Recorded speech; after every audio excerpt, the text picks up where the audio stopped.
have a person like you that's like you're very driven. I don't look at myself as that, but I guess yeah. Okay, then don't go to work for 2 weeks. Nah, man, nah. No, don't. No, I kind of was raised that way, a little bit, you know. And then I think growing up, I didn't really know if I wanted to. I grew up in the business, but I didn't know if that was going to be like my end game. Like, I didn't know if that was going to be. And around the time I graduated from college was like when the economy was in 2008, 2009 time frame. Lost everything, like houses. The housing market crashed. We call that a recession. Yeah, that's a nice term for it. It comes every what I'm learning, it comes every 15 years. Yeah.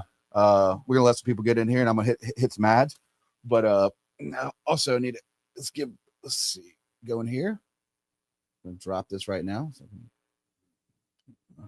I will plug you, so it's important here. All right, so where I'm at on my old ads. Music by Plowed. Magnolia Room Speakeasy. Airbnb bosses. Drinks. Shout out to John. Direct Auto. Go see Michael West. Collision Depot. They will fix and repair to the highest standard. The District Coffee Company, downtown Ocean Springs, and the new location, Pascagoula. Captain Al's, Gulfport, Mississippi. Go see Stacy and Bert. We offer home, auto, motion, builders, whips, and life insurance. Join our podcast with McCade Hibbert and Anthony Potera. Okay, and then we got right here A&B Plumbing and Mechanical. We'll find this. I know it's up here somewhere. Oh, there we go. Go see Anthony and the boys, Vinny and all of them.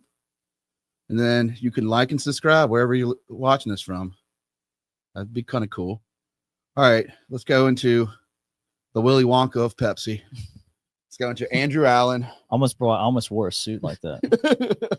Like, I'm serious. I was this close to my wife. I broached the idea with her, and then like it got late. I had to cook dinner and stuff, and it got kind of late. And I was like, man, I'm just gonna dip over there. Well, I think I was trying to do the whole point where you always tell me, Allen Beverages has been in. I mean, it's a generational family business.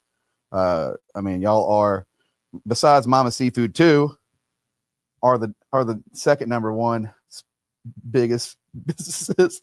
Yeah, I mean it. I love Mama Seafood, dude. Let me explain a stat that's kind of frightening. Okay, out of businesses, the third generation is normally the generation where the family sells, and it's 97% of third generations don't make it. So if you can make it past me, and my kids can get on, we have 100% of it keeping going. Well, you just gotta do like your dad did to you, sweep the floors. Yeah, clean up, pushing a push broom that weighs more than you do. Yeah, and you look at like Little Roy and people like that. You look at Little Roy with Andicorp. He called me last week, and he's actually Allen Beverage is a big sponsor of the Pink Dress Run. So is Andicorp, but it's like he has the same lessons with his father. Where you're not just giving things. No, I think it was tough growing up and doing all that stuff and kind of not wanting to. You have those early. You go on a route truck for a month straight. Those Fridays when you've been on it all week, you're waking up at 4 a.m. and your body's just like, one more day, and then you get to rest. But I mean, it's tough, but you know what? It was the greatest gift that I was ever given, because the guys I'm working with and I ran routes with, I'm now managing, and there's a healthy level of respect that it was earned, not given, between us. And we've sweat together. We've been in dark 53-foot trailers stacking water together. We've been through the horrible weather, the cold winters, throwing drinks where you need gloves, and then it's an interesting thing that I was put through that, because it earned respect with the guys that I need the most who work for me. And I respect them and I treat them like family. I love all of them. They're my favorite. The employees I get to work with on a daily basis are my favorite thing about my job. Can you actually drive one of them trucks? I have a light commercial license. Yeah. Can you actually drive one of the trucks? I can't. Listen. Can you back it in? Yes, I have. I have before. I don't have a Class A. I just have a Class D light commercial. So I mean, I can drive a straight truck. I've backed trucks into docks before, but I don't have a Class A. So when I was doing it, it was not necessarily on the up and up. Yeah, I mean, especially with like y'all's the architecture of the building and stuff. I mean, it's you got some tight areas. Yes, and it's only getting tighter, my man. I am. I'm one of them people. I'm not going to ever back up a big truck. I give respect to anybody that can do that. It's easier than backing up a short truck. Really? Oh yeah. All right. Well, I would like to talk to you about, you growing up in the business. Yeah. I mean, now you're the president of the company, but how's it changed from 2000 to 2005, the industry of like sodas? Now you're seeing a more, I would say more of like a energy drink driven world too now, and a water world. Everything's, I've been having an alkaline machine for 10 years. Yeah. With my cerebral palsy, because having clean water, it helps. But now I see that you're carrying brands. Yep. You're carrying one of the top energy companies like Celsius. How's it changed from like, remember when me and you were kids, we go to the convenience store, spend 50 cents and get us a $5 used to get you something. Yeah, I mean, you have change. But when we used to get them, like 50 cents, you get you a little can Pepsi. Mm-hmm. You know what I mean? Get you some sunflower seeds. Get you some sunflower seeds and pancake. A little trick with that, right? So those canned Pepsis, those loose canned Pepsis on the top shelf that you used to have, that was huge money for the convenience store owner. Because you got to think about it. They're buying those, like even if they're for 50 cents, 70 cents, if they're buying those for 12 packs to sell for 12 packs, then they're busting them up and selling them for singles. So the margin on each one of those cans is like increasing how much money they were. So that was one of the things that convenience store owners would do, is they would take 12 packs, bust them open and make a shelf. And then they would make probably $3-4 more off of that case than they would if they were selling it straight up as a 12 pack. We're talking about like Mr. Love back in the day with his convenience store. Oh yeah. Yeah. Knick-knack. Yeah. Yeah. I met him at Woody's. Yeah. He lived down the street from me. I was always found at the Loves, Miss Pullman. And she would always ask me if I had told my mom that I was down there, and I always lied and said yes. And then she would call my mom, and my mom would be like, "Where's Andrew? Is he at your house?" And she'd be like, "Yeah, he told me that he knew you were here." And so I always got caught in a lie. I started fessing up and saying, "No, my mom doesn't know." I ride my bicycle. They lived on the same street as me. You know where Dennis and Janet live? Okay, so if you are driving up Courthouse Road, right, and then you have Roy's house and all that on the right, if they have two entrances. They live on Kimball Drive, my street that I live on. You can get to the back way to their house, and they have a cut through straight off Courthouse. You can go to their house right there. I mean, I pretty much stay on Kendall Avenue. Shout out to Marty Wilson. Yeah. Or John's on Courthouse. I'm not going to give out his actual road. Yeah. I know where he's at, but it's a small road. Let's leave it at that. Yeah. Yeah. But I kind of like that little convenience store, and I kind of, that's a cool little. I mean, even the Bayview little mini store. I love going in like Johnny. Yeah. Oh, I don't know him personally. Yeah, he's a good dude. I just know that I grew up in Latimer, and across the street from my house was a store called Crewthurst's Country Corner. I know Miss Crewthurst. So I knew Miss the house on the corner with the pond was my family home. Okay. So I would have a. She had our crazy boys in there. Yeah, Kendall. Yep. And I had her husband, Mr. Erie, used to pull a gun out on me because I forget my keys for school when I got a school bus, and he'd be like, he'd pull out a shot. Like, he's pulled a gun on me a few times. But cool thing about that is growing up is, we had an oyster driveway, so I never had a bicycle. I had a four wheeler. Man. But I would have a voucher, he'd grab a little piece of paper, and he would get my Jolly Ranchers down, and I'd fill up my ATVs, and he would just note it, because I could drive down anywhere I want when I was growing up. Back then there wasn't that many sheriffs. Shout out, Billy Bryant, but the cops let us go, and they knew you. They knew who your dad was. But for a long time, my allowance was my parents paying the end of the month. You had a tab. Yeah, but it was a paper tab. Oh yeah, they still do that. That's what I was telling my stepdad. He said SF Almonds, and I didn't know this. He goes, the owner there has tabs for people. Mr. Farrell. I think that's crazy. It's awesome. Yeah, it's great. It's very old school. But let me get back to your original question about what has changed since 2000 to now, right? the beverage space has expanded, right? Meaning there are alkaline waters, there are enhanced waters, there are enhanced caffeinated waters, there are, there's pH balanced enhanced You waters. got muscle milk. Yeah, I mean, you have the protein space, the energy space, which is one of the fastest growing spaces there is. You have the teas, you have juices, you have hybrids, you have juices and teas mixed together. You have soft drinks, you have isotonics, you have all this kind of stuff. What's an isotonic? Isotonic is Powerade and Gatorade. It's anything that has like a certain level of electrolytes in it. And, it's what I think has happened is that, it used to be, soft drinks were 50% of the mix, right? That's what you sold. You were a Pepsi distributor and people drank a lot of soft drinks. And I think that, through the years, people have noticed the levels of sugar and that's why everybody's pushing to zero.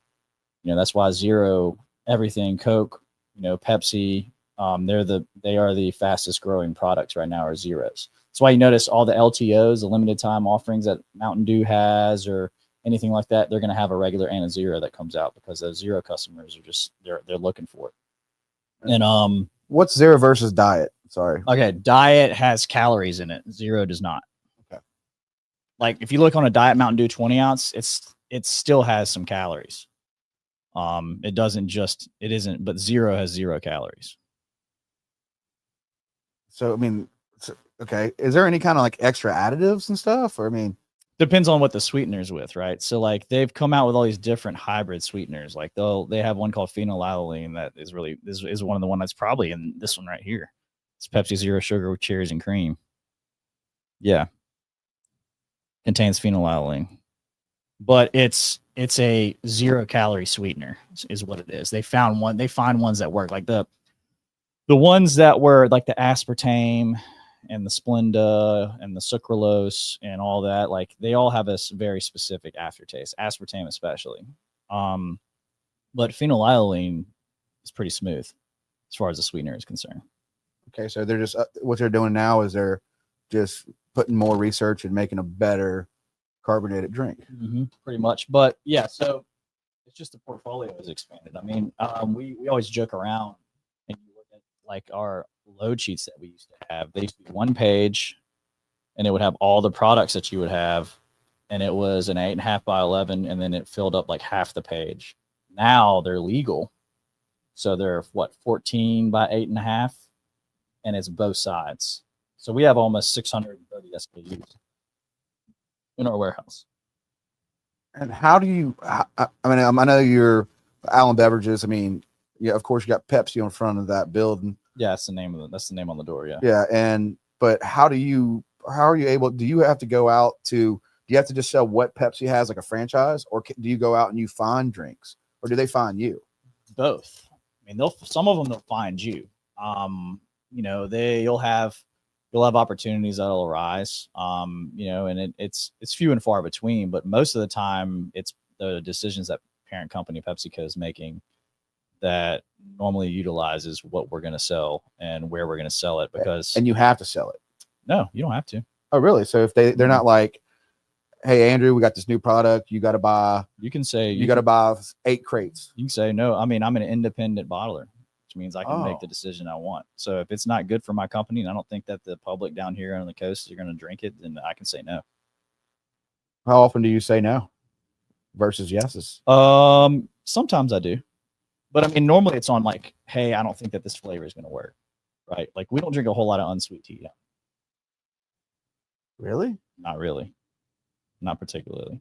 I know you got that Brisk brand. I drink that. We have Pure Leaf. That's our high end. So Brisk has always been good. Lemon. I love Brisk. You get an ice cold one. I know. And it's out in the heat. It's not carbonated, so you can like pound that stuff. All right, hold on. We got some. Hey, Uncle Jerry, Dwayne, boss man. It's Uncle Jerry's in here. It's talking to you. It's another employee. Luther Allen. I love this episode you did with Rip, the owner of 94.5. Yeah, man. Okay. Yeah. I mean, appreciate it. Yeah. And that's my guy. These are some of my guys. Okay. That's Dwayne Dice. I've known him since he was 19. He's known me since I was 12. What's up, Donna? And that's Jerry. Yes, my my mom's little brother. Yeah. He has to have him and his wife have to share a Facebook page together. That's kind of cool. Yeah. Yeah. Remember when he sold RC Cola? What he's doing is he's setting the trend before everybody else hops on it. Everybody's going to soon have one Facebook page with their wife. Oh, Brooke, where's the blue suit at? That's what I'm saying. Yeah. I mean, but I wanted to do the flyer, guys, because I wanted to, people think Pepsi and they just think Allen Beverages sells Pepsi, and it's not. That was why I did the Willy Wonka. That's why I added the extra logos. It's like Gatorade. You ever got a Gatorade? Well, It hits their warehouse first, then it hits the shelves that you actually purchase it from. And I'll tell you right now, the Gatorade electrolytes, the little small Gatorades, is it. But also a good just Gatorade in can. You can get a few of them. Yes, you've been to a lot of national parks lately. No, but I bought a bunch. Yeah, canned Gatorade is it's like a white whale. When you find it, you got to pounce on it. We don't distribute it, by the way. That's a warehouse den. Okay, well, I'm that person where I like cans. I'm fine with your plastic bottles, but give me a can. Ian from 701, that's my homie. He is one of the best classic bartenders. I don't know if you heard of 701. I don't think so. No, it's in downtown Ocean Springs. It is the hottest bar. It's him and Kevin Helms. He's from Gulfport, but they're classic bartenders and they spend all day long perfecting drinks. That's cool. You need to check this place out. I love you, Ian. Dude, what did you say? Don't get me in trouble. LOL. Okay. Yeah, we're fine. We're not saying anything. But no, like, I just like, man, I know there's a bunch of cool sodas out now, different styles. Yeah. But get me a 12 ounce. And then all of a sudden you'll start bringing out the 16 ounces. Yeah, we that was the single serve play because of the pricing. I don't think you've noticed, but since 2020, the pricing has gone up tremendously. Oh, I know, because you can get a 2 liter cheaper than I bought. You had a special running right here at Pure Country. Yep. I bought me some 2 liters of Pepsi. I think it was like 2 for $3 or $4. Yeah, I think it's 2 for $4. Yeah, and but yeah, no, I mean, I went and grabbed my Pepsi. Okay, this is what I did. Took me a little some crunch ice, filled that thing all at the top, ate me some sunflower seeds, and watched a movie. I have to give, like, I'm telling you, my family's always been a Pepsi family. Besides my mom, which I don't claim you, okay? I love you, Mom. Mom's a Coke girl. You but only got one, dude. Come on. You only got one. So you look at this situation. So you got all these different style drinks now. I mean, it seems like it's kind of like the bourbon collection now. I mean, it's like you blink. Remember when they used to only had a few bourbons? Yeah. I mean, let me give you my opinion on the bourbon thing, and I might get some heat from this. Do it. You drink enough of that, you get wasted. And I'm not tasting it anymore. I'm just drunk. People are like, oh, yeah, you want to come have a bourbon tasting? It's like, oh, you want to get blackout and figure out how I can get home? But I mean, I know some people, they build up a tolerance to it and they enjoy bourbons, but I'm more of a tequila guy myself. Okay. Well, I just started going to tequila. We got Chris Smith in here from 601. I'm telling you, there's people all around. But I was telling him is when I started doing bourbons, it was $26 for an Eagle Rare. Okay. And now all these dads are buying. I mean, they're jumping up to 30, 40, 50, 60. But now you go into a liquor store, there's 30 different selections. And that's how I feel about the soda stuff. I'm not a person that wants a lot of selection. And I wish that you were more of the people who work for PepsiCo, because they're all about some more selections. And this is why. I want you to explain what this is the game. They sell concentrate, right? The more concentrate and flavors they sell, the more they make. So if you think about it, the more flavors they sell and the more flavors they sell into national accounts, and they go into, like, let's say they go into like Circle K and like, hey, we have an exclusive flavor Mountain Dew. It's called, Purple Thunder, which they do, right? You now have to carry that if you have a Circle K, and they automatically make more money out of nowhere because you have to buy an extra flavor. Oh, I didn't know that. Think about it. Yeah, I mean, just money. Yeah, they're making it off of the liquid in the bottle, not but variety is the spice of life, as they say. And I do think that they put a lot of money in market research, man. They really, really dial in on what they think this is going to do, what consumers they think it's going to be. who's going to enjoy this beverage. They do spend the money on the market research. But you know what? I do think that in turn, with bringing all these brands out, that you lose sight of your core, which is right. You know, Mountain Dew. Mountain Dew is our number one brand besides Gatorade. Gatorade is probably right now, because we picked up all the business in grocery. Mountain Dew was our number one trademark, and you know, with all the flavors and all the things that they put that logo on, you know, Kickstart, Mountain Dew Energy. Do you think Days of Thunder had a big play on that?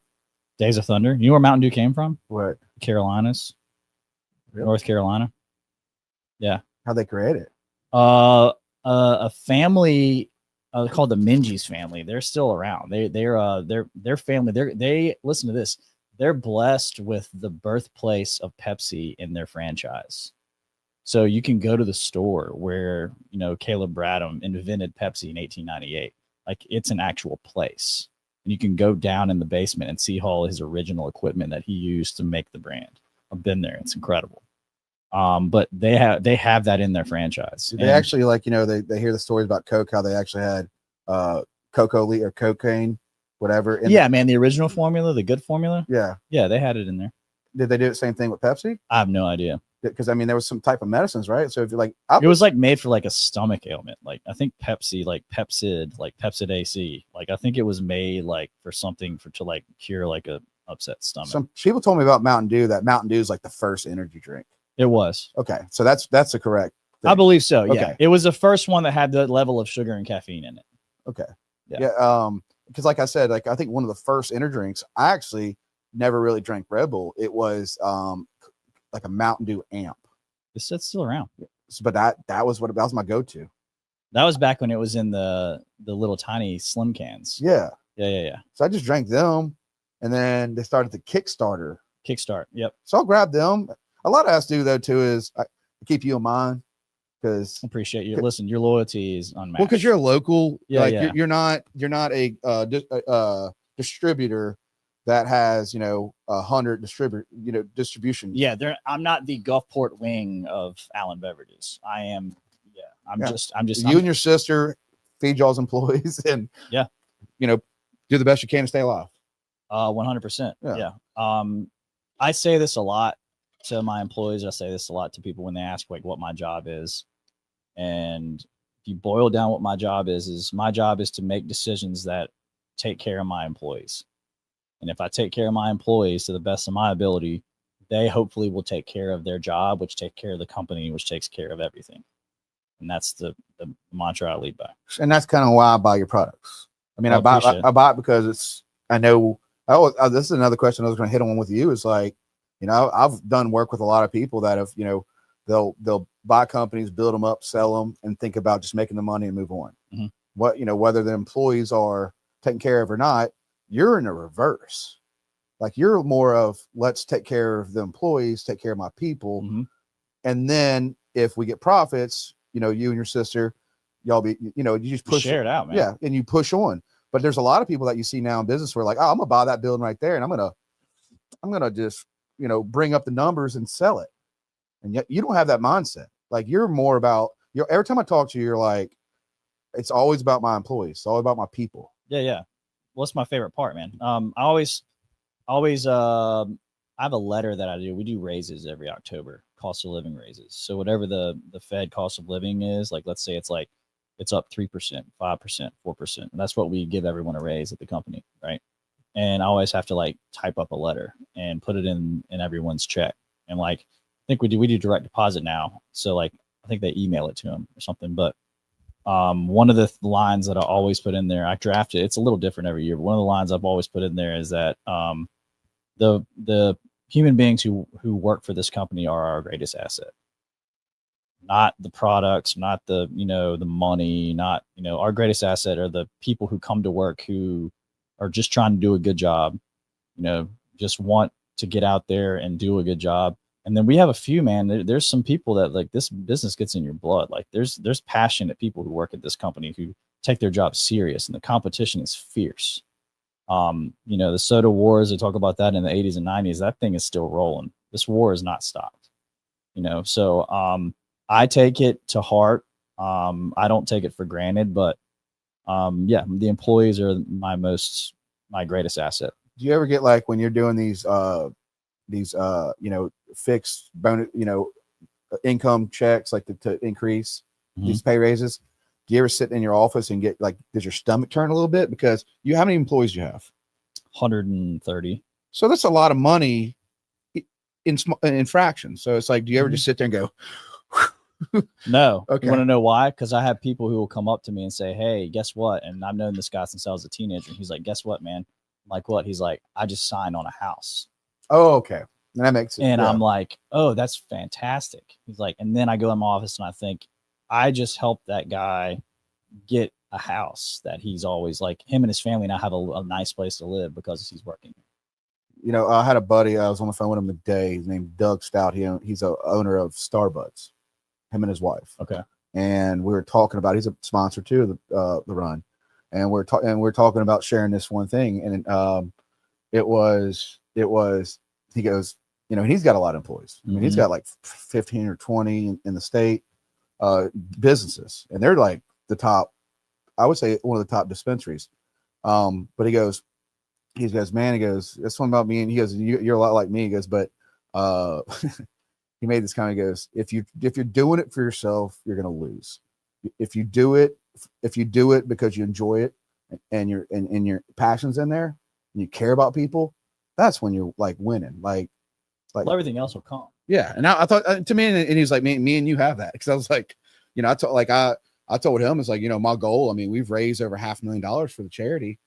It's incredible. It's my life's work though. I mean, now we got free mammograms and it's like, yeah, you told me that. But it's such a thing, but it's just like, I can't compare it to, having a bunch of employees, but it's just like, I guess when I first started, I was like, I want to make money when I'm that's what everybody wants in my 20s. But then as I was like, realized you get to meet people, and it's like, I love when people tell me stories about like, we pay for their teeth or we've helped them with treatment, and I've done that's my high. That's like just to be able to sit with the person. It's like, hey, I appreciate you. Like I couldn't afford this, but I want you to tell you that what you've done has helped. And it's you want me to tell you a story? Yeah.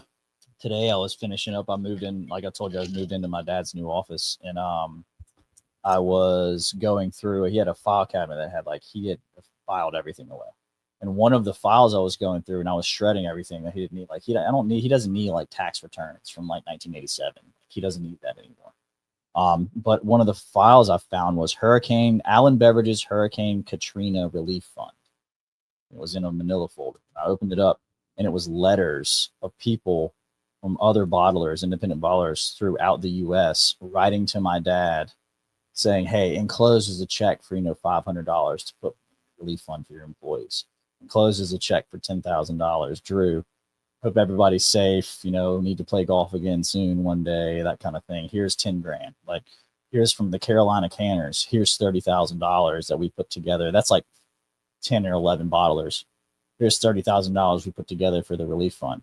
So I'm going through all this, like, man, this is really incredible. It's like 2005, September 2005, all these. That's a month after the hit. It's right after the storm.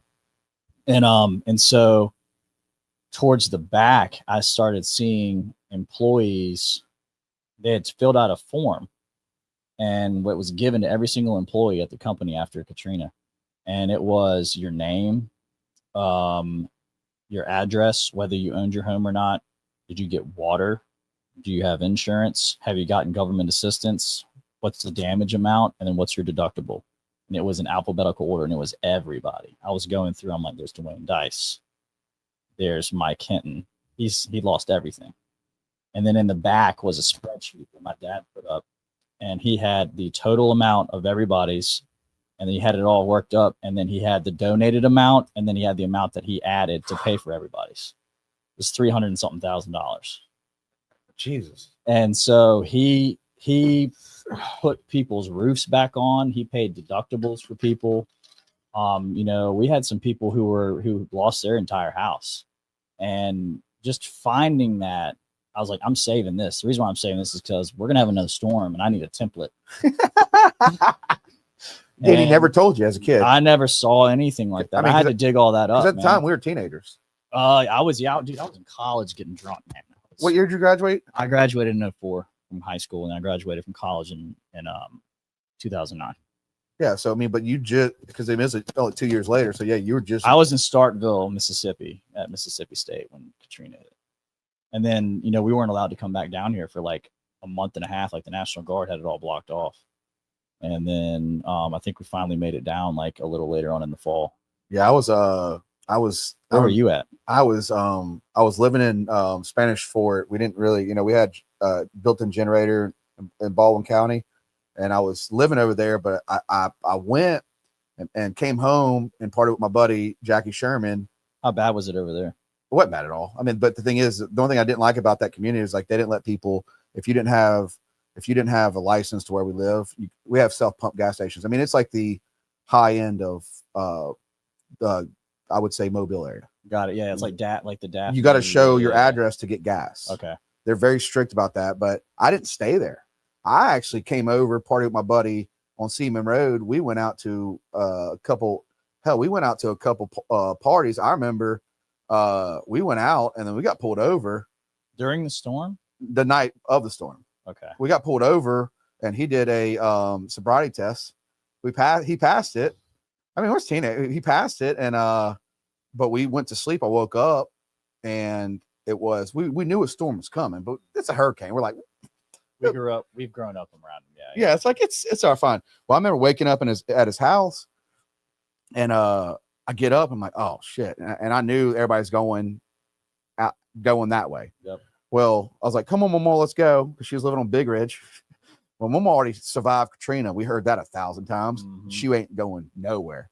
So I said, shit. I called my brother. It's like, all right, I guess we're staying for the hurricane. So I remember I had a Honda Civic, and I was just like, I mean, it had decked out like it was riced out. So I just remember going to my grandma's house, and there's a muffler on that bad boy. No, I don't like the loud noise. So okay, it was purple, plum purple. Had a spoiler on there? No, it had rims though. It had really nice R&R wheels on it. It was a clean little car. Good. But so you didn't go all the way. No, I just because I couldn't. I didn't like. No, I mean, you dipped the toe a little. It's kind of like my Lightning. It's like I have pretty much everybody's like it's semi-stock. Yeah, change your motor. I'm like, I'm not changing my motor in a Ford Lightning 843. They made 843 in black. I'm not changing the motor in a truck. I'm not lowering the back of it either. It's just I'm gonna drive a truck. Well, anyways, we go. So I remember pulling up to my grandma's, and I remember I went and got me some Keystone for me and my brother. Is it a 30-pack? Yeah. Good for you. And God bless you. Mama was sitting there with her cigarettes going, I did Camille. We'll do this one. Well, like my brother, I'm like, oh shit. Well, that was one of our worst, scariest. I mean, you were in Starkville, but yeah. I was watching trees uprip. Mm-hmm. And then me and my brother had two chainsaws, and once the storm hit, we stayed there. Of course, my grandma was like, this ain't nothing like Camille's way stronger, because they stayed on the beach.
Is the sound back now? Are we back? Sound check. You don't hear us. I hope y'all can hear us. It takes this off. There's some delay. It looks like it's working. Yeah. I can see. Yeah, I see it. Yeah. Check. Mic check. Yes, it's working. Yeah, he's back. Guys, I'm sorry. This is what you call duct tape connection here. A 2019 laptop pulling through. But I do have it all saved, so we're good. I can't believe that that's a 19, man. It looks great. It's a gaming laptop. But no, that's just kind of he wasn't the kind of dude who was gonna like, hey son, look what I did. Like that's not. I had to find that in a file folder 5 years after he died. You've been tear jerking a little bit lately. Dude, I've been going through it for like a month. I've been going through it, man. But you know what? It's been good to get in there and kind of, because I've been dreading. It'd been vacant since 2020. He passed away March 19th, 2020. It's been vacant.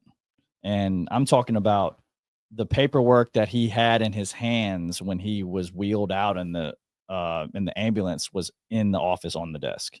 That's how vacant it was. Was there, and for the listeners, I mean, Andrew's dad was the president of Allen Beverages. Andrew was manager. I was GM, yeah. GM. Since 2017. Yeah. And then, Andrew tragically lost his dad and had to just jump right into the reins of.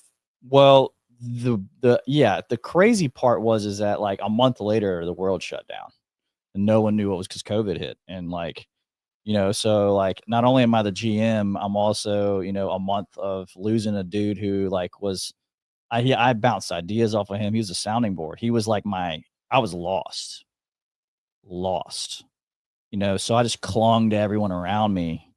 Like I was on a shipwreck trying to figure out how to get back on. And, I think it was the employees I have, getting to focus on them and focus on the job at hand and, focus on work and, having kids and being there for them. And, kind of got me through all that, and I internalized a lot of it. My sister was really, really beat up, dude. She was bad. They were super close. Their personalities were identical. They say stuff without thinking. They're hilarious.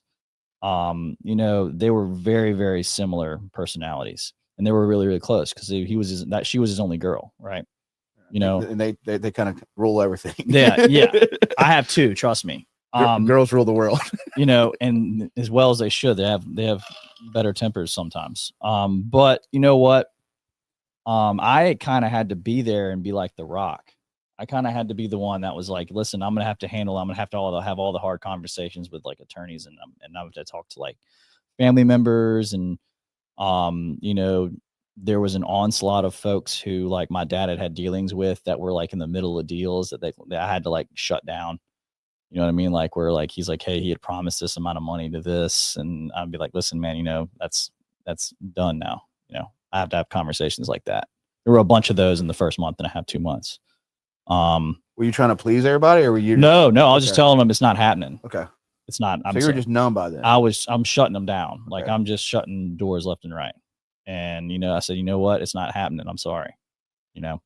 That was him. I'm not him. And I can't make up for promises that he made. You're gonna have to get with my stepmom, his wife, on that. Damn tearjerker podcast. I'm sorry. No, but it's a good thing because it's got heart, and it's like, and I you were there when Dad. I just lost Dad. Yeah, so you just lost your dad. So too. it's like, dude, I'm still going through these like good week, bad week, good week, bad week, and it's because it's December. It's still not there, and I'm like, I'll have dreams, and it's just like full blown. He's in there. Oh, he's. It's like I wake up and I'm like, he's not there.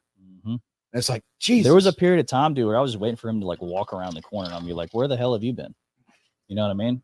And it's one of those things, man. They say that a buddy of mine told me he lost his dad in 2011 or 10 or 11. And it was tragic circumstances. He was super young. He was like 20, like 25, 24, 25. And the way he described it is like when you lose a parent, it's like you're in a shipwreck and you're holding on to the memory of that person, right? And you're just in the waves. The waves are the depression hitting you, right? And you'll have a bad day where that wave will hit you and you'll be underwater, then you'll get back up, right? But he said that as time goes on, the waves don't stop. They just get less frequent. So that's how it works. It's one hell of a ride. It has been like, I'll tell you right now, like I've had some very tough weeks. And it's like, I was like, I don't know if I want to podcast anymore. Yeah. But Dad's favorite thing, he didn't, kiss my ass every day. Like it was just more of like, it's more like you told me that he thought that was like one of the. Oh, I made him like a booking guy for the podcast because he's like, one of my favorite things is your show. And I was like, what? It's like, no way. Well, I was like, leave me a comment every now and then. My hobby. Yeah, he's like, no. He's like, I got friends that want to come. I'm like, well, then book them. But you better find a good person with no ego. And he knew that. It's like I wanted a person because Dad had a big heart, and I was just like, him and my Uncle Tommy, they would call each other after my podcast and kind of discuss the show. Oh, they're like the Siskel and Ebert of your podcast. And like, I'm not gonna ever stop, but it's like, shit. I'm like, it's kind of nice because I work a lot. So it's kind of nice to like, to decompress, man.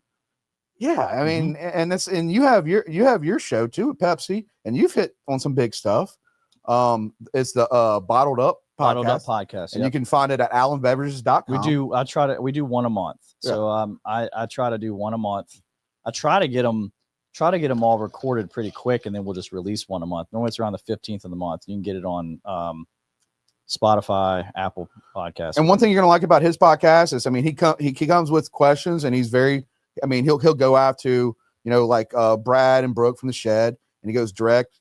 He goes after his clients. It's definitely if you want to know like about SF almonds, or didn't you do Scuba Steve? I did Scuba Steve. I recently did the executive director of the Special Olympics in the state of Mississippi. That's the one we released like last week. Okay, I didn't see that one. She's good, man. She's really good. I've done Steven Stiglitz. I've done about 32 or 33 episodes. So like one a month. So I've been doing it about 2.5 years. And what do you think about doing podcasts? You enjoy it? Okay. I gotta get a shout out to Brooke, Vivian O'Donnell. She was the one who brought this up to me and was like, "Hey, listen, I think we need to do a podcast." And I was like, "Get out of here! That's the dumbest thing I've ever heard." It's like, I was like, I'm trying to run a facility here and manage these people and sell soft drinks, and you're wanting me to do a podcast. It's like, when am I going to find time to do this? And then so she pitched it to me, and it took her a year to talk me into this. But then like I started, my marketing brain came on, and I was like, all right, so this is like long form testimonial content. You can get customers on, you can have, heartfelt discussions about how their business started. And then you can maybe kind of fit in there, about how am I doing as a vendor? How am I doing, compared to your experience with the competition?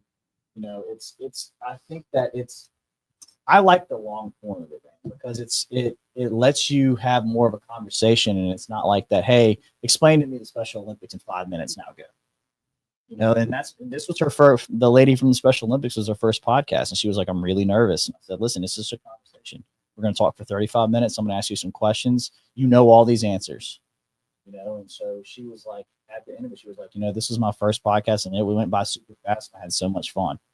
And so now I kind of see, I see that it's a separate form. It's like any kind of other advertising, man. It's like you have like digital media, you have out of home, you have straight television, and then a podcast is just another wing of advertising. And I think that's cool. Let's give a shout out to Ashton, Carrick McEwen's wife. She just started with you. Yes, Ashton's been with us since last October, man. Well, I mean, I'm sorry. She's great. I know, but yeah.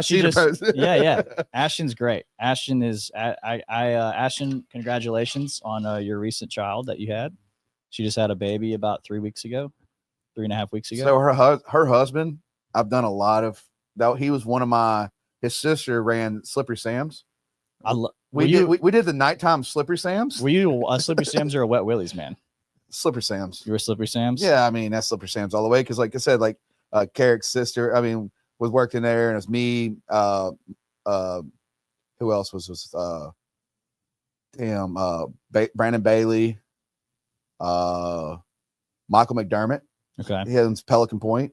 Yeah. We were literally, they were Mercy Cross. We were St. Martin, but after like Friday night comes, we're all getting together. Like we didn't really hang out with Gulfport. So yeah, we Biloxi, D'Iberville, St. Martin. Yeah, Gulfport people hated Biloxi. That was the problem. Is that there was hatred in between me and you. Oh no, 100%. Like it's the same thing with like, I kind of vibe with Ocean Springs too, but It was same. The main crew was St. Martin, D'Iberville, and Biloxi. Hung out with some Long Beach folks. We went the other way. Yeah, you General J. We went to my sister dated a dude from Long Beach, and when she was in high school, and she went to OLA, so she was over in that Bay St. Louis area, and so she would go to parties. I'd be like her young 12-year-old looking brother at a house party in Long Beach. Let me ask you a question. Did you wear the upside down sun visor? No. Okay, I know do. I'm not a visor man. I think I think you're wasting your money because you're losing. You paid for a full hat, but they forgot a portion. So Alan Beverages will never do the upside down sun visor. We're never going to do visors. Period. I don't think that visors should be a thing. Really? No. How dare you? Why? I mean, I'd rock one every now and then. Like they need to make you know what they need to do? They need to make a minimalist. They need to make a minimalist visor. So this thing is. Let me look. It's still. Hold on. We're still there. Hold on.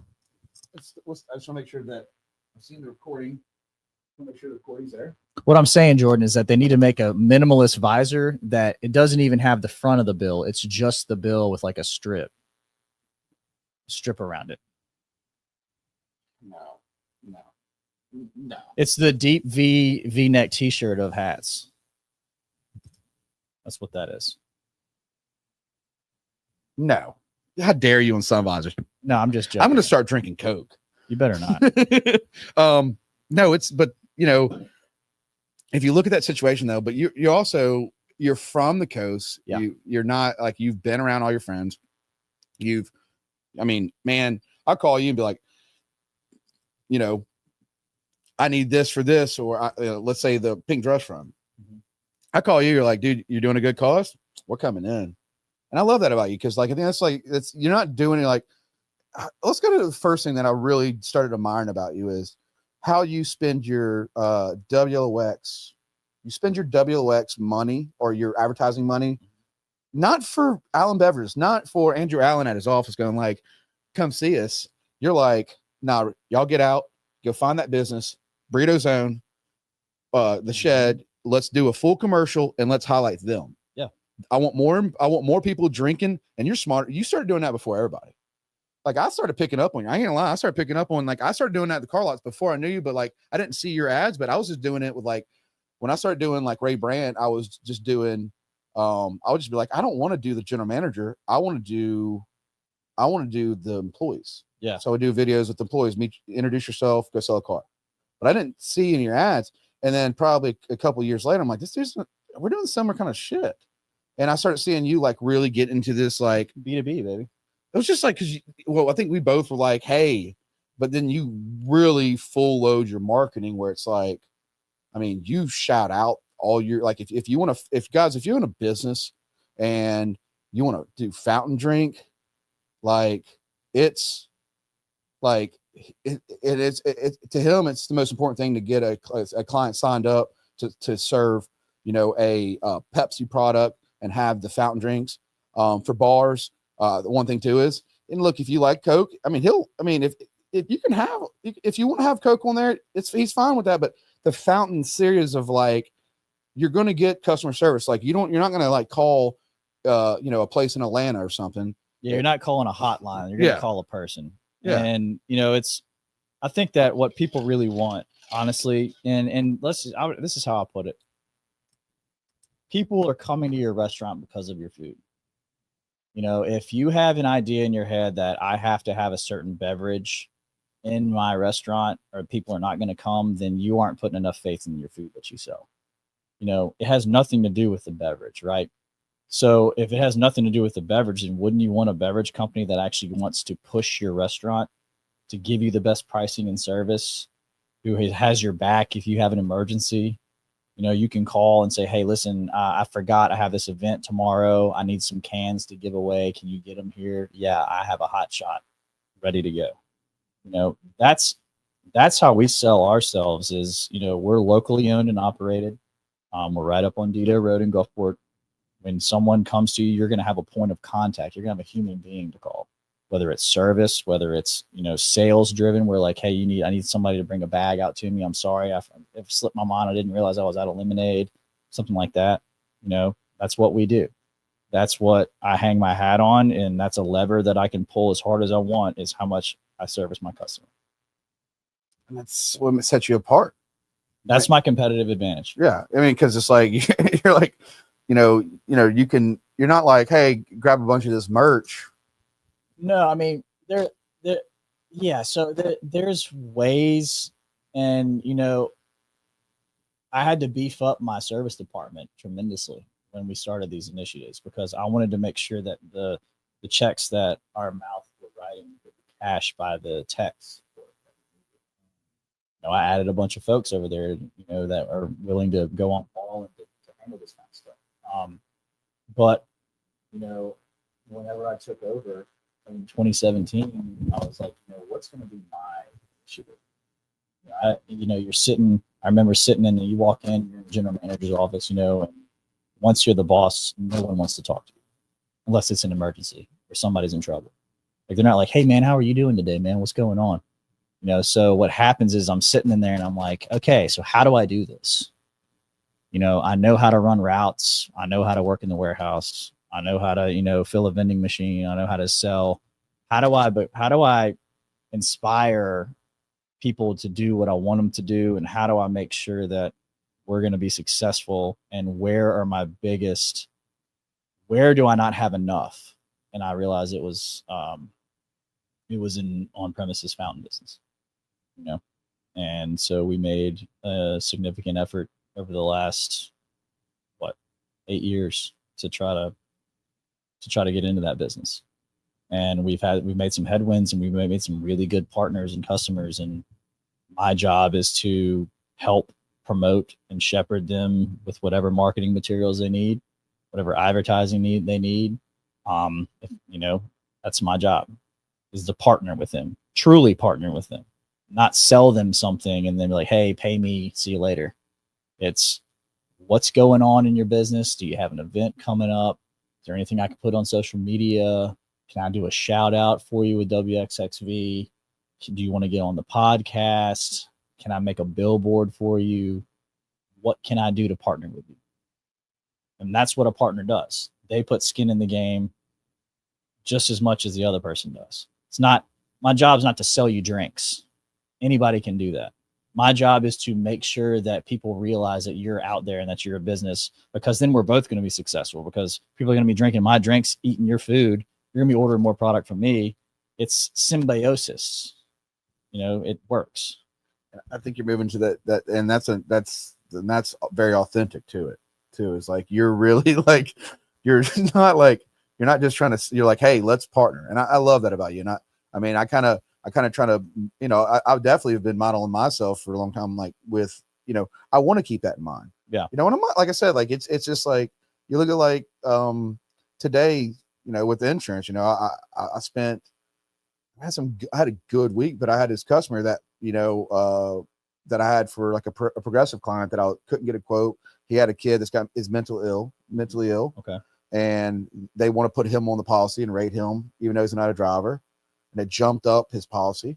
And, it's not in every scenario, but I had to call him on the phone and be like, hey man, you might want to go to this local, auto insurance place. You did the right thing. Yeah. And I was like, man, I really tried, but this is just not one we're going to win. Yeah. But here's this number, go call. Exactly. You did the right thing, man. You treated the customer right. I mean, I still won't understand why people need to know if you have a mentally ill kid in the household. I mean, yeah, I don't know how insurance works. Oh, man. dude, I know it's a whole nother barrel of monkeys. Because I'd bring it up and I'd be like, I'm not gonna say his name, but it'd be like, hey, it's showing up X, and you could tell it's a soft. I mean, he's a retired ER doctor. Okay, and but I could tell in his heart when I brought it up, it's showing this person, he's like, he doesn't have a license. You could just tell him like, well, I'm sorry, man. And then I called him the day before you came here, and I just told him, it's like, hey, gotta jump ship, I got your house. Yeah. We're not gonna be able to bundle here, my man. Yeah. But, and I was on the phone with them going, this doesn't make sense. And they're like, well, and I was like, no, it makes sense. Cause I'm a Shriner's kid. Yeah. If to me in the insurance right now, in the insurance, whoever's in your house is counted, whether they have a license or not. The system Towards a liability. Oh man, yeah. Went from it jumped his rate up. Crazy. And I was like, and it's like, because I'm still asking them these questions, like, wait a minute, I understand like a child or a teenager with a license or a brother living at the house, but a disabled person, like, so okay, this kind of hits it close to home. I have a little brother who's disabled, right? When he was 3 years old, he had a traumatic brain injury, and he's been nonverbal living with my mom since 1992. So I have a younger brother his name's Darby, and so I was not aware of this.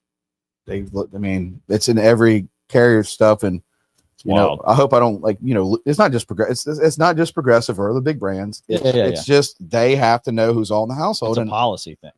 Yeah, and I was just like, wow. I was like, I was sitting there arguing with them, like, there's no way, like, I can't sit there. Number one, they didn't bring him up at all to me. It's not there, but they're just asking for insurance. Mm-hmm. So then when you ask it was a sore subject, and I'm like, nah, then I'm going to bat. Dude, I've been on the phone for 2 hours going to bat today. like it was like, I was like, no, we're going to get answers. And I finally got them, but wasn't the news you wanted. I didn't know. I was like, man, come on. And I was like, I will send you other places. Yeah. Like, and I will, I'll respect you, but like, yeah, man, this is just how I think about my clients. Like in the same way, the same way you think about your partners, they're not a fast, for you, it's not a fast cash grab. No.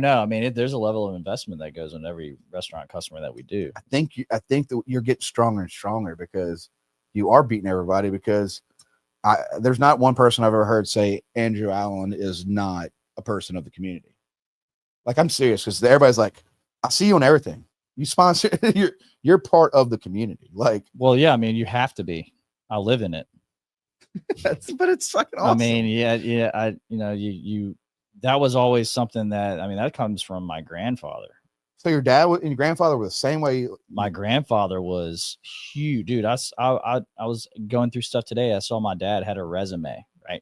I don't know why this dude had a resume in 1993 or something, but I got some catching up to do to hit up the amount of boards and community service and stuff that he was involved in. Like, I'm an operator of a facility. He was a man, a philanthropic machine. He was a man of the people. He was on Salvation Army, Red Cross. He did stuff for the, Tourism Commission. He was on board. Like, he did Rotary. He was on all kinds of community boards. And, I'm more of a GM type. I'm more of I come into the office every day. I put out fires. I help with things that go problems. I steer the shit, right? That's what I do. He liked being an owner, not an operator. I like being an operator. It's my thing. But you just hired somebody, and that's kind of... No. You're still going to do owner? Oh, 100%. No, the guy I just hired is replacing my CFO. He's training right now to replace our CFO. So he's going to be doing that. He's learning the ropes right now. Is he having fun? I think he is. Do you know Seth Tolles? I know of him. I don't know him personally. That's who it is. I know of him. I just, like I said, so I'm saying for because like you said, you're the, president, CEO, whatever. Like, president, general manager. Yeah. But showing up, but you show up before him. No, not really. Really? Okay. It's about the same. Listen, man, I've showed up to work as a route supervisor, 5:30, 5 o'clock for years. I said the number one thing that I'm going to do when I become GM is I'm not showing up at 5:30 in the morning. It's not happening. Okay. So I get up with my daughters around 6 o'clock in the morning. I have breakfast with them. They go off to school at like 7:15, 7:20. Then I'll take a shower, get dressed, and go to work. I'm hopefully at work by 8. That's still early. That's good enough. Yeah. And what time do you leave? Depends on what I have going on. I might stay there till 4. I might stay there till 2. Depends on what I got going on. It's depending on what day it is. Paul. Yes, he was. Mitchell Distributing, another great sponsor of ours. Hey, Paul, Noble, I got on the phone with Jeff today. Guess what?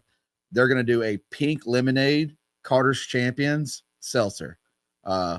He goes huge in the Boy Scouts too. Yeah, my dad was dude. He was an Eagle Scout. He was huge with the Boy Scouts. Speaking of that, I owe the guy I was supposed to call. I was on a conference call today, and a guy from the Boy Scouts texted me. We have the Drew Allen Memorial Golf Tournament every year, and I think we had it at Wind Dance last year. And bring it back to Wind Dance. I'm not in charge of it. We just sponsor it.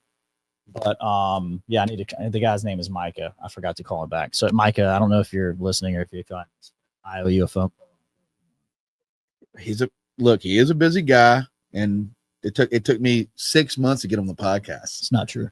You know, he's. I saw you in April, and you said, "Hey, do you want to do it?" I said, "Yeah." But no. So, and you know, I know you're owner operator, but I definitely want you a big part of Carter's Champions. Yeah, and I think that's something you're going to see new this year at the run. Like I said, Paul, I don't know if I broke the news to you, but Memorial approved. We're going to have free mammograms. They're going to do a light testing, and if people, if there's something they see, then you'll get a free voucher for a mammogram. I think this is huge for a charity. It's a big deal, man. Yeah, it's I've been working so hard on this. It's what 4 years in the making? It's 2.5, 3. Yeah, and that's huge. Thank you to Memorial. But yeah, free mammograms is going to be what I was always telling them. It's like, we're raising a good bit of money, but like, I want to try to catch it early. That's the key. That's the key to the whole thing. It's like, I don't want to catch somebody at stage 4. Yeah. That's the key is to get it and then get it out and be done with it. Yeah. And that was like, kept telling John, it's like, dude, you know, we have to have some insight. And John was, I'll tell you what, we'll drive each other crazy, but this has been a very, John don't remember this because we've always done our events together for the last decade. Mm-hmm. And me and him were sitting there and we're like, you know, one day maybe we can do mammograms. And it was a late night, you know, at I think we're at Shandy. Yeah. And it was like, hey, we got to figure this out. We got to have a voice towards this. And we finally pulled it off. John went and had that meeting with, had that meeting. He's better at meetings. I'm on Hinge, and John's good in a meeting. Oh yeah. Oh God, yes. Because he got blue eyes. I just have brown eyes. Just looks at you. He's like, hey y'all. Hey, how's it going, y'all? He hits you with that. John Glenn Carter here. That's right. He hits you with that smooth. But one thing I'll tell you, people can say whatever want, you know, John Carter to me is we build each other up, mm-hmm. and we keep it that way. You know, and it's like our phone calls are this is what I got done today. He goes, this, and this. And then we talk about, hey John, how you playing guitar? You know, and it was huge. When I got that phone call from him that this was a done deal, I was like, I mean, this is our life's work. I mean, this is something that we're bringing the community together. And guys, another thing too is we actually have the city of Gulfport this year. Shout out to Rebecca. Shout out to Hugh Keating, Ron Rowland. I hope you get better, buddy. But the city said they want to make this their signature event. It's a good one to do. Well, I mean, I live here, raise money here. Yeah. So guys, if you have anybody, come out to the Pink Dress Run, pinkdressrun.com. What's the date? October 18th. Okay. And you can sign up right now. I mean, August 1st. So right now you can use you can sign up and save $5. Ends August 1st. The user code is early bird. Go to pinkdressrun.com. But I want you to understand that when you buy a ticket, we don't have a bank account. That's what people don't. We don't have a bank account. Our money goes straight to the hospital. And we got to figure out how to, you know, the hospital does help us reimburse for t-shirts and stuff. Right. But it doesn't go to us. Like, that was our mission. And it's something that, like, I want y'all to understand, like, there's so many people getting sick at a young age. Like, it's bad. It's getting worse. So once this started 10 years ago, it was like hearing somebody having breast cancer at 30 was wild. Mm-hmm. Dude, it's getting way worse now. I mean, they're seeing a lot too. Like, I think with colon cancer and stuff in men, like, it's getting younger and younger and younger. Like, when are you turning 40? I'm doing it my 40th year. Me too. 1 year. We are getting older. When are you turning 40? September 17th, 1986. I'm April 24th, 86. Okay, so you're older than me. Yeah, I mean, way older, actually. Oh, Jesus Christ. Emily's My head was probably, I was holding that thing up probably a lot before you were born. well, I was in a cast all the time. So Emily's going to be August 14th. She will be 39. So I get a month to just grill her. She's class 04, I'm 05. So I get a one. Oh yeah. I'm 04. Yeah, I'm no, 04. so I was September 1st is the cut off next year. Yep. So my daughter is the 12th. Well, man, September. It's been a great thing. Are you hiring people? Always. Okay, guys, if you're looking for a job, I'd work for a family business. Yeah, we're always hiring. We always need summer help. A lot of our summer help starting to go back to school and college and stuff. So we actually have some helper spots open on trucks. If it's something that you want to try out or you want to see what it's all about to be a delivery agent, and just get out there and talk to people and deliver some product. And, I wish I could tell you that it's not hard. It's really, really hot out there, but it's, if you like physical work, if you like, talking to folks, you like being out in the community, you like delivering product, you like something that's challenging, come on, we'll take you on. And if you have a 90-day probation period, something that you're like, hey man, this isn't my thing, you can go, you can walk away. But, one of the things that I always say is that, if you give me the respect of giving me a 2-week notice, you can always come back. But if anybody leaves without 2 weeks, you don't come back. That's my ironclad rule that I do not break, is that you don't give me 2 weeks and at least the decency to have let me hire someone in to replace you, then you're never coming back. And I will say with that, allenbeverage.com, guys, if you go out and you need to buy, if you want to buy the beverages, you go to allenbeverage.com. They have a whole list of products. I'm going to send this off with 100% know your dad's proud of you. Thank you. But if you go buy any kind of product, keep in mind it is a Mississippi local distribution company, and it employs a lot of people. And like he just told the story of during Katrina, his dad made sure his people were taken care of, and it wasn't like a look at me thing. I think the Allens will go down as one of the greatest families because it's not about them, it's about the community. So love you guys. I'm gonna go back on full rotation. I got some really cool artists coming up. I just had to take a break. I talked about a little earlier about my dealing with losing my dad. Podcasting is great, but at the same time, when you work 60 to 70 hours a week and then you just got a 7-year-old, you're just like, maybe I should just watch a little YouTube food cooking shows or something. Mental health is very important, but guys, thank you so much. And like and subscribe, everything we do. Jordan Durham podcast, Allen Beverages. I hope you enjoy this podcast, guys. We love you. Make sure you drink Pepsi. You know what? Gatorade. Every time you drink Gatorade, goes to that boy. But I do want to say too, if you're in Gulfport School District, we're glad to be your official partner this for the next 4 years. So I'm very, very proud of that accomplishment that my alma mater is now an official Pepsi school. So, and then also too, if you got people that if you work at a local restaurant, you're a local restaurant owner, give Allen Beverages a shot at your fountains. Yeah, if you want to know how to do it, I mean, you just go to our website. You can click on the new business tab, send an email. Just contact us. There's an email address if you're interested. If you're having any issues with service or anything like that, and you're just interested in see what brands we have, or you just want someone to come chat, we're open to anything. So I really appreciate it.